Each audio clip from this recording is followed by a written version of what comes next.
Premtobre Kasee na uguso shano media fia amankwa tamaklo ya toso na ghetto mrante wan mu bi nso akire won adwene ebra Kuro Mu Te Sen amanebofo bopini wo mo no wo mu chechire mu ahokire no ne ade na no de wo ho ye den aba beto nanso won mo de adwene ne senke be ye pa de aban free SHS ninti no schools no wo so tre na hye mu tisi dodo no a ne ho akade nyina no wo se wo mo nsatumi eka Kuro Mu Te Sen won mo adwene chire bi eni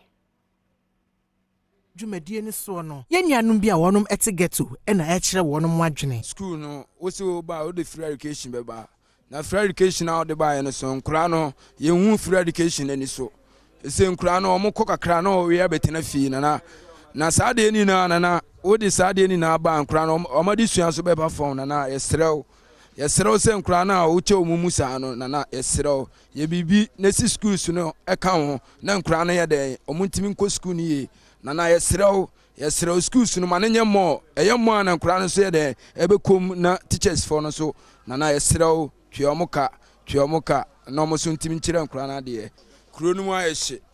ayehye boys no kro mu nya adwuma so nye aban yesrew do kan na yete ba ni na wabagu Kuro mu so ayehye ukta 5 city kura first gabins utimi ukta 5 city kura bedigwe ba se sia no ukta 5 city gabins unkuta 6 city awonya bindi so ati ase binsi so de nka efo pa ba yesrew se kwan na wo se odwene se wo de beboa no yesrew boy na yeso yen na ye de yeso enya adwuma nye youth ni gufie omunya adwuma nye se wo anya adwuma nye na otifie a krono na bebo krono nso nye isi economy ni de kase ka Ghana isi the economy ni de kase ka ye be ka ma de achi go isi a brother isi a se me no kase ukuta 10 cedis kura untimi mfanto aduane ni ye kase ka ye be ka ma de achi bro tie de yesre ni se NDC baby MPP baby ye de excellence obano aban bi obabia no ma no mamunye mre se de be individuals na ye temamu man no yenso ye ho be ya kakra because isi ano modern serious no modern anka na ebo no modern pa isi akuta tense di kura wonti me fanto aduane ene ento atade enhye adwuma so modern nti we be sla aban no se we de o te enka be sle no se o ma no mamunye de emra kakra na especially yes citizens in the bre untimi high down rent free untimi ntua chese anodin brother anodin to the madaroma yes les aban te kasa omboy na onya no mem kakra ma na yes hustlers ay free fee aban kan e pe bibia kofie na yes enya bibi emfa nkofie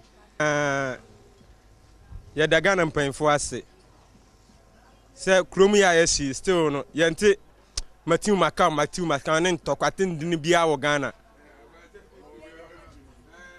nyaminsi adomfo se da bia mo beje yaje ntwere edekọ nyaminsi obi biara a wo Ghana ede munya adwumaden na mo befa mo de sese awiasa ye wom no ayedi krom na ayedi ma women ba be 3 ma bresa tompio ta sa hwe ba kwa wie university ba kwa wie secondary school ba kwa GSS university ninu ma bresa police form mato soldier form mato yesi kita 200 million unya anti ni nyina funds ni nyina mato bre sisi ma bre afide me mba ni nya adwuma ye omote ho mi so me bre nyina ma nyina koduru anso still hwe so bolo any pay lamuji ni kakadro na mi soyi mi da so soyi krom no edin ukodi dwakura be no kwan kura unkita 50 cedis a untimi noa na duane kura duane de boboy sikani ni o so akura obe so sa na wasan so akofie nti sisi amana edin nti yesra akofodo omma bibia ankofom na yesu ya bre yamba no so nya djuma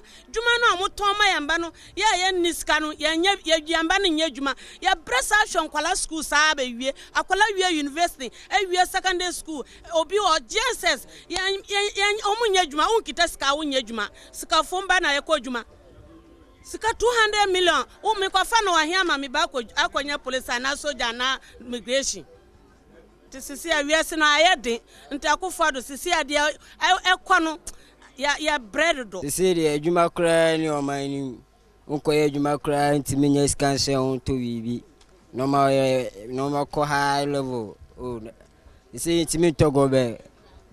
first go be ukra be 4 cd 5 cd kra betimi age go be no kokko bi so enso ene you be go ba 15 cd 17 cd oh chale